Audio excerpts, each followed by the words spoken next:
Japanese Urban Legends, Part 2. Rokurokubi. In the heart of feudal Japan, nestled in the misty mountains, there was a village where the nights were eerily silent. In this village lived Hana, a woman of such beauty that men would travel from neighboring towns just to catch a glimpse of her. She was kind, soft-spoken, and never caused trouble. But no one knew the curse she bore. Hana was a Rokurokubi. By day, a human like any other. But at night, her true form revealed itself.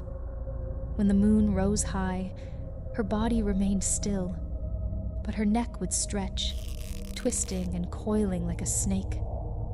Her head would float away, silently moving through the darkened streets, slipping into homes through cracks and open windows.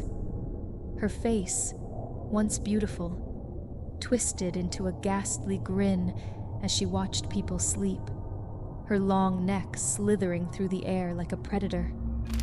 One evening, a young villager named Takeshi had stayed up late, hearing rumors of strange occurrences at night. As the hours crept past midnight, he heard the faint creak of his door and a soft rustling sound, like silk brushing against wood. His heart raced as a shadow drifted into the room, the air growing cold.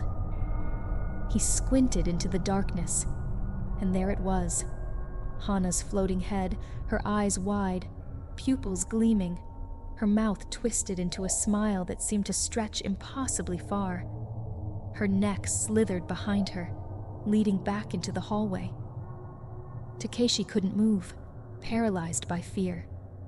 Hana's head floated closer, her voice a low whisper. "I know your sins." She spoke of things no one could have known, secrets buried deep. The terror in Takeshi's heart grew, his body trembling violently. With a final whisper, Hana's head lunged at him. The next morning, the villagers found Takeshi's lifeless body, his face twisted in an expression of sheer terror. Hana walked among them as usual, her soft smile betraying nothing. No one suspected that the beautiful woman was the very creature that haunted their nights.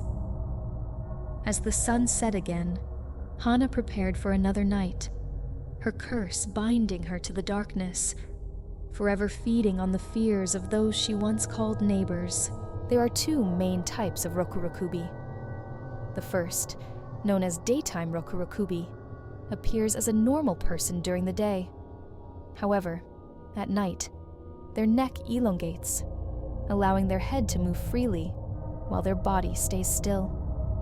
These wandering heads may spy on others, cause mischief, or even scare people. In some stories, they are said to feed on human blood or life force. The second type, full Rokurokubi, can detach its head completely, allowing it to fly around independently. This version is similar to another creature called the Nuka-kubi, but they have their differences. Rokurokubi are often depicted as cursed beings, sometimes unaware of their transformations, living normal lives by day, but leading double lives at night. In some legends, their condition is seen as a punishment for violating religious rules or committing sinful acts. They also symbolize hidden treachery or deception, reflecting fears of betrayal behind an innocent facade. If you enjoyed the video, it would be much appreciated to leave a like and subscribe. Have a good night.